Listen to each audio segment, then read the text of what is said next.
Após 12 anos de atendimento clínico, o dentista Flávio Gameleira decidiu iniciar uma nova graduação, desta vez em gestão ambiental. Ao pesquisar na internet a foto de um vaqueiro nordestino para compor um trabalho acadêmico, Flávio encontra o primeiro registro do qual se tem notícia de uma ilustração de vaqueiro nordestino. A imagem foi extraída das minuciosas descrições de Henry Coster, um viajante inglês que havia percorrido o Nordeste brasileiro em 1810. A partir deste momento, Flávio se vê rodeado de perguntas sem respostas. Quem é este viajante? O que ele veio fazer no Brasil em 1809?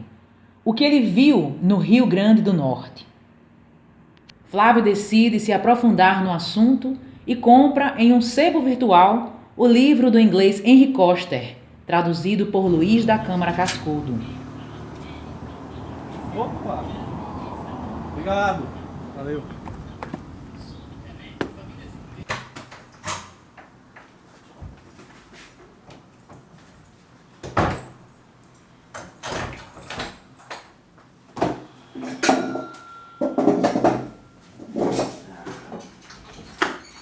Este foi o marco inicial do projeto K200. E a partir da leitura do livro, refazer os passos de Henry Coster no Rio Grande do Norte, 200 anos após a primeira publicação do seu livro Travels in Brasil. Eu quero parabenizar pela ideia. Acho que uma bela sacada de vocês repetirem o roteiro do inglês Henry Coster 200 anos depois da publicação do seu livro, que foi realmente em 1816. Mas eu acho que, de qualquer maneira, vocês prestam um serviço soprando vida num homem que há 200 anos anda esquecido, né? E que Cascudo foi o seu redescobridor. Foi o olhar de Cascudo e foi a inteligência de Cascudo que sopraram vida no inglês Henry Coster.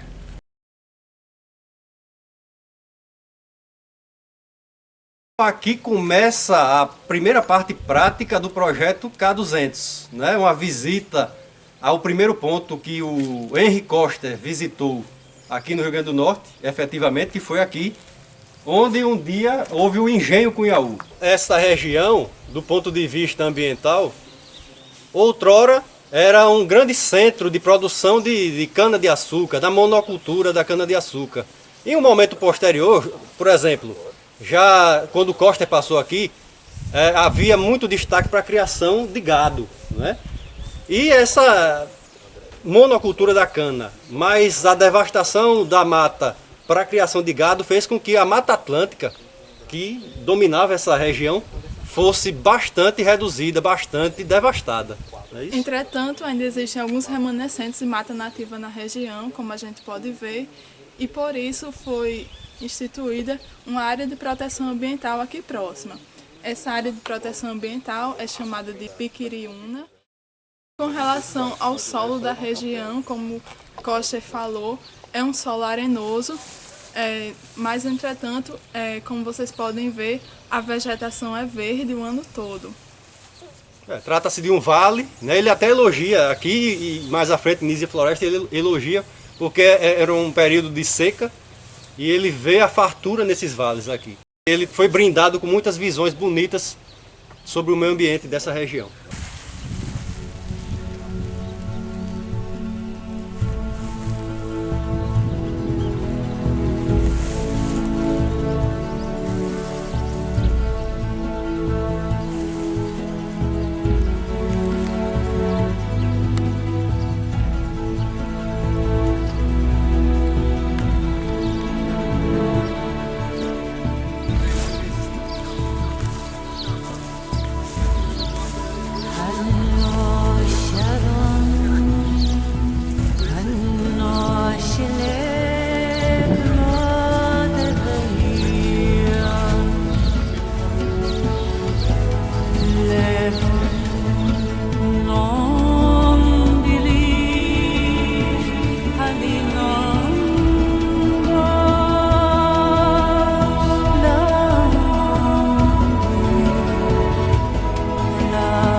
Coster, quando chegou aqui nessas terras, em 1810, olha só, ele encontrou com o coronel, né, André de Albuquerque Maranhão, e ele diz aqui: trazia-lhe cartas dos seus amigos de Pernambuco. Encontrei-o sentado à porta com o capelão e muitos dos seus criados e outras pessoas empregadas a seu serviço, gozando a frescura da tarde. Bom, não está de tarde, mas está um ventinho bom. E o capelão está aqui. O capelão não está sentado, mas está em pé conversando com o Dr. Zé Martins. O atual capelão é este. E eu acho que Zé Martins está fazendo o papel hoje de coronel. Em 1645, o estado do Rio Grande do Norte recebe a visita de um grupo holandês, dominado por Jacob Rabi, com o desejo de implantar no estado uma nova religião, o calvinismo, que tinha como grande proposta o crescimento econômico. Eles queriam dominar a economia por meio da religião. E no dia 16 de maio, o Jacob Rabi, juntamente com os índios, entraram nesta capela e proporam à população, à comunidade e ao padre André de Soveral, o pároco então da época, para assumirem a fé calvinista. E eles negaram essa proposta e foram martirizados. Aqui derramaram o sangue. Papari está a 5 léguas de Cunhaú. O senhor Dionísio apresentou-me a sua mulher. Ele é português e ela brasileira. Tem uma pequena propriedade no vale que me pareceu prosperamente colocada. Papari contará uns 300 habitantes, muito espalhados. Soube que, durante este ano, muitas pessoas se fixaram aqui pela carência de víveres nos lugares de origem. Olha só, então naquele tempo ele já sabia que aqui era um local próspero. Ele veio de Recife a cavalo, passou em João Pessoa, foi em Cunhaú, lá nas ruínas da Capelinha dos Mártires, veio aqui a Nísia Floresta, foi a Natal, foi a Sul, Mossoró, Tibau e de lá seguiu para Fortaleza. O Henrique Coster foi recebido aqui em Nísia pelos pais da Nísia Floresta, que na época que era chamado de Papari, não é isso? Então, em 1810 foi o ano que ela nasceu. Então, na barriga da mãe dela, o Coster nem sonhava que aquela criança um dia daria nome a esta terra, né? Percorrendo essa trilha histórica de Henrique Coster, nós encontramos trilhos como esse. Só que esses trilhos não estavam na época de Henrique Coster, mas eles nos levam a um ponto turístico interessante aqui em Nísia Floresta, que antes era chamada Papari. Foi visitada esta terra por Henrique Coster em 1810. E a partir daqui ele seguiu viagem para Natal. E é para lá que nós vamos agora.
As construções foram feitas em uma elevação a pequena distância do rio, formando a cidade propriamente dita, porque contém a igreja matriz.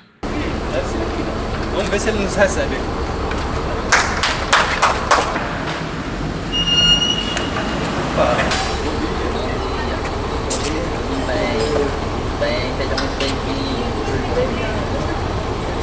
Nesse local aqui, na minuciosa restauração dos anos 90, que foi feita e idealizada pelo Monsenhor Agnello Dantas Barreto, foi uma das coisas mais assim fantásticas que foi descobrida nessa restauração foi justamente o alicerce da capelinha primitiva que foi começada a ser construída lá em 1599.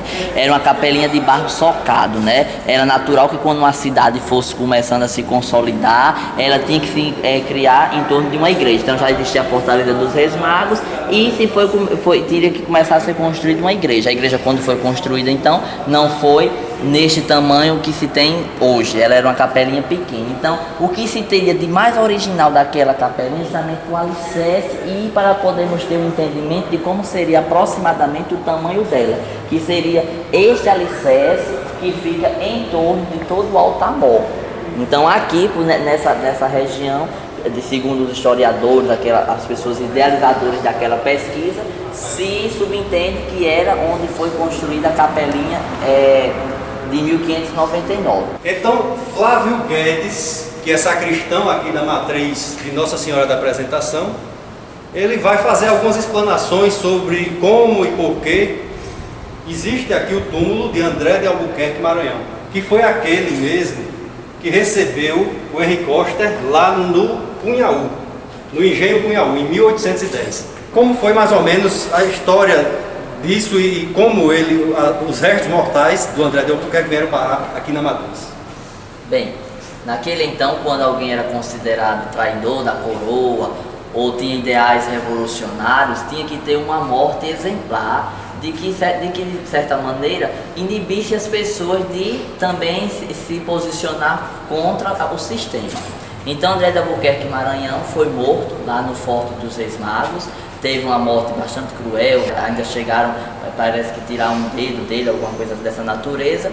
E quando sepultaram ele, vieram arrastando o corpo dele até a igreja.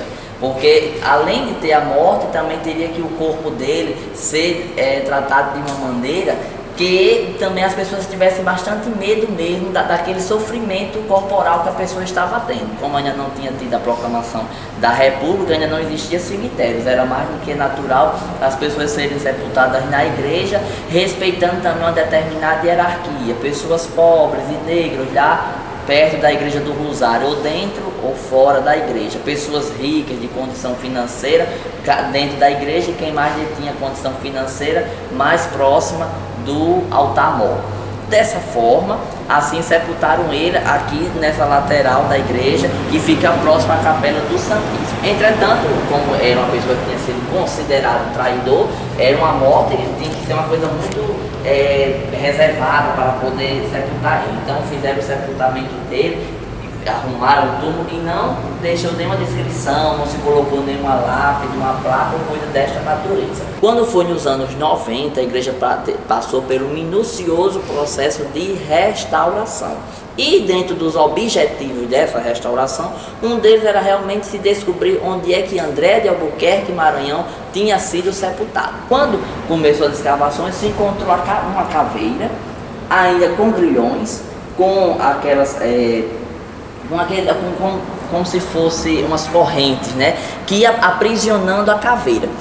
Então, pela maneira como estava, a caveira estava quase que jogada. A equipe descobriu a família veio, fez o exame de corpo DNA e se comprovou que realmente se tratava de André de Albuquerque Maranhão. E a própria família teve a iniciativa de se fazer toda essa questão do mármore, né? Como a gente vê, já tem aqui o símbolo da coroa, o nome dele completo, André de Albuquerque Maranhão, senhor hereditário, e o ano que ele nasceu, e de que não se teria a precisão da data e a do falecimento. É um privilégio para nós estar aqui nessa que foi a primeira igreja da cidade do Natal, né? Uma igreja que sofreu várias reformas, passou por várias reformas, mas que com a construção da nova catedral, ela ficou sendo, além de um passado muito bonito, ela ainda continua tendo celebrações aqui. Ela é história, mas é também atualidade. Cuidado que os degraus são finos. Cheguei às 11 horas da manhã à cidade do Natal, situada à margem do Rio Grande ou Potengi. A barra do Potengi é muito estreita, mas tem profundeza para os navios de 150 toneladas. A margem setentrional avança consideravelmente e, por esta razão, é necessário que o navio rume ao sul para entrar. Os manguezais que cobriam as duas margens aqui do rio, porém, nesta margem direita do rio há uma grande ocupação humana numa área muito próxima ao rio. A parte de lá, que é a margem esquerda, os manguezais ainda estão em melhor estado de preservação, digamos assim. Ao fundo nós vemos lá as dunas, que tanto são importantes do ponto de vista estético, como do ponto de vista turístico.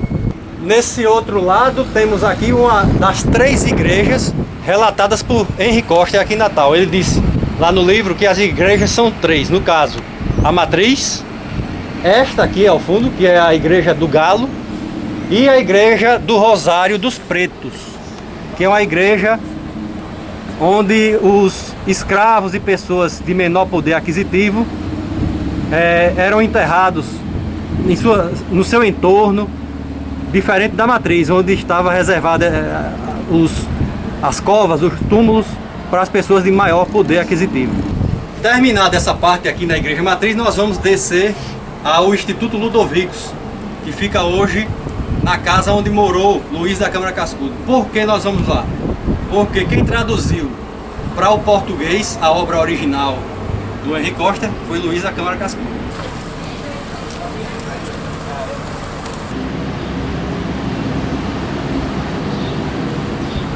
Aqui nesta casa onde viveu Luiz da Câmara Cascudo, ele traduziu a obra de Henry Coster para que ela chegasse até nós. Talvez se ele não tivesse traduzido, nós não tivéssemos tido essa oportunidade de refazer 200 anos depois esse caminho histórico de Henry Coster pelo Rio Grande do Norte. Então há uma parcela boa de contribuição de Câmara Cascudo para esse projeto K200 está acontecendo.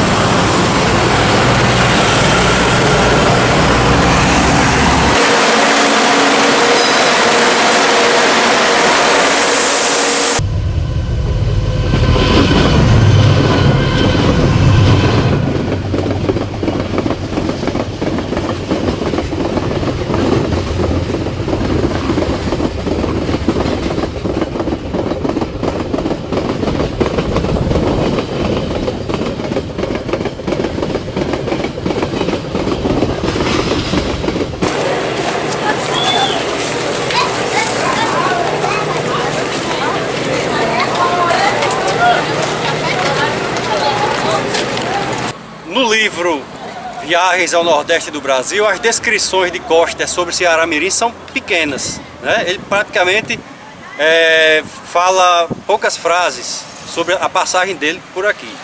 Mas nós não poderíamos deixar de visitar essa cidade, porque nós aproveitamos e atravessamos o Rio Potengi de trem. É um preço muito acessível, um transporte que o natalense em si não conhece tanto, né? O VLT, o veículo leve sobre trilhos. E nós chegamos agora há pouco na estação.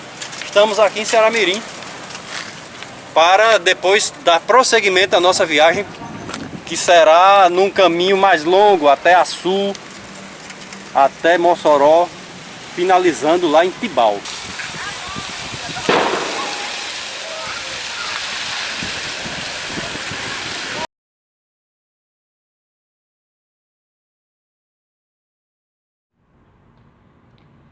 No dia 7 de setembro de 2016, iniciamos a última etapa do projeto K200. Pegamos a estrada de manhã cedinho, rumo a Poço Branco, pela RN 406, rota provável feita por Coster, já que em seu livro ele relata ter cruzado o rio Ceará Mirim cerca de 42 vezes.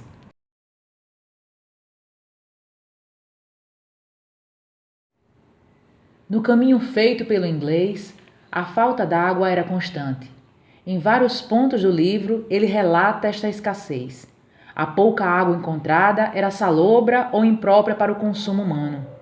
Outros sinais de grande seca naquela época eram as moradias abandonadas pelas famílias que se lançavam pelo sertão em busca de água.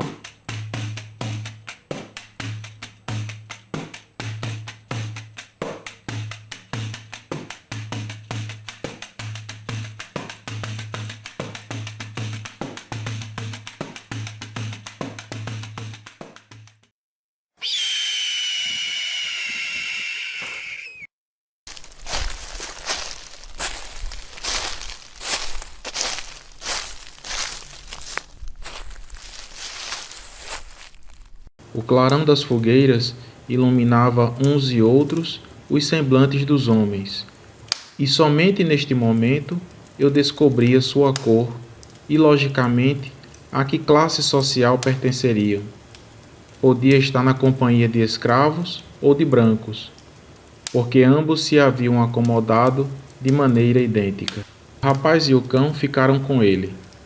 Acendera o fogo e se preparava para assar a carne seca, quando o rapaz gritou: "Onde está o cachorro?" Ele respondera: "Está aqui, não está?" "Que olhos são aqueles?" disse o rapaz, apontando ao mesmo tempo para um canto do rochedo. As árvores tinham, em sua maior parte, perdido inteiramente as folhas. Entrava eu para o sertão, e este merecia o nome.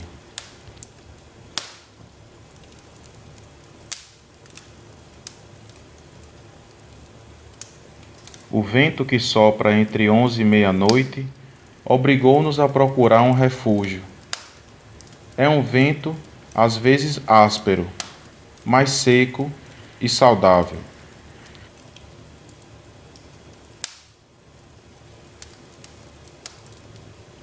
Após Poço Branco, passamos por João Câmara, Jandaíra, Baixa do Meio e chegamos até a junção das rodovias RN 406 e RN 118. De lá, prosseguimos para Alto do Rodrigues, Carnaubais, Ipanguaçu e, por fim, pegamos a RN 016 rumo à cidade de Açu.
Henri Coster não conheceu Mossoró.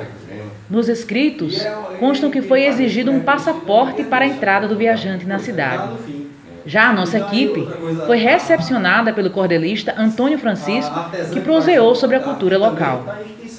Rodrigo, você que participou de todas as fases do projeto K200, 200 anos depois de Henri Coster ter atravessado o Rio Grande do Norte, e aí, você encararia fazer a cavalo o trajeto? Olha, Flávio, eu não vou dizer que é impossível, mas é muita loucura o cara fazer isso. Porque mesmo de carro, essa travessia, esse trajeto, esse novo bandeirante, né, de redescobrir o Rio Grande do Norte, não é tarefa fácil, não é para qualquer um. Estamos em Mossoró, não é isso? Estamos aqui no Memorial da Resistência, bem próximos de ir para Tibau e encerrar essa fase Rio Grande do Norte do projeto. A expectativa de Tibau é muito grande, porque lá pode ser também não o fim, mas apenas o começo para quem deseja dar continuidade a esse projeto. Na sequência, partimos para Tibau, onde a artesã Mazé nos presenteou com as garrafinhas de areia colorida. E como é a questão de conseguir esses sedimentos coloridos? As areias, Sim. Essas areias, elas são debaixo dos morros, não são essas areias soltas que a gente vê.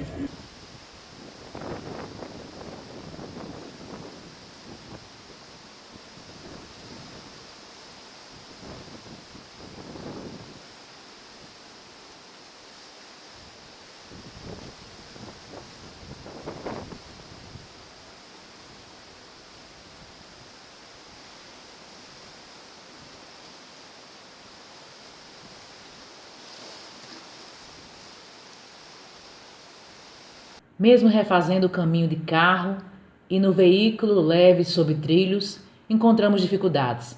Algumas rotas que Coster, no ano de 1810, conseguiu trilhar a pé e a cavalo, para nós existia uma cidade ou propriedade latifundiária. No lugar dos cataventos, avistamos usinas eólicas. Há 200 anos, os cajueiros eram livres e abundantes à beira do caminho. Quanto a nós, contemplamos o progresso representado pelos cavalos mecânicos, extraindo petróleo e gás natural na rota Alto do Rodrigues, Carnaubais e Mossoró. Em 4 meses, visitamos 9 cidades. O olhar do inglês despertou o nosso olhar potiguar. Cumprimos o nosso propósito. Reapresentamos para as novas gerações a cultura, o meio ambiente e o potencial econômico do RN.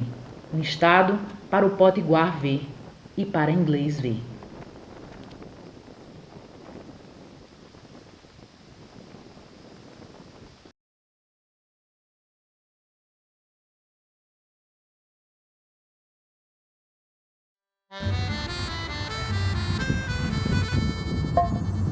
Preparando aqui o material, né, a lamparina, para fazer um efeito mais de antiguidade, do Coster acendendo daqui a pouco a fogueira. Vai ficar legal.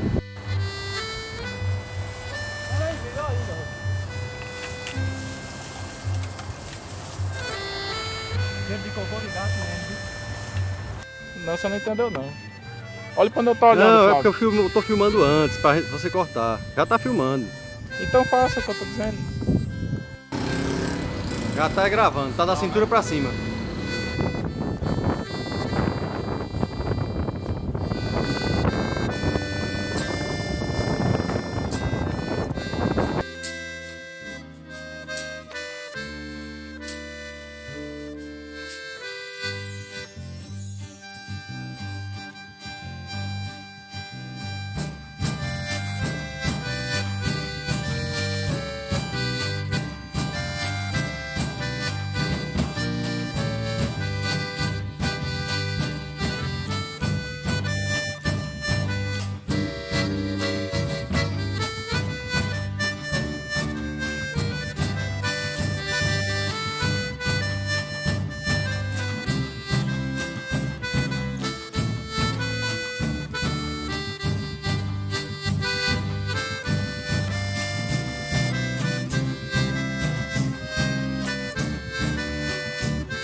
As chamas estavam bem altas e passavam facilmente dos 5 metros de altura.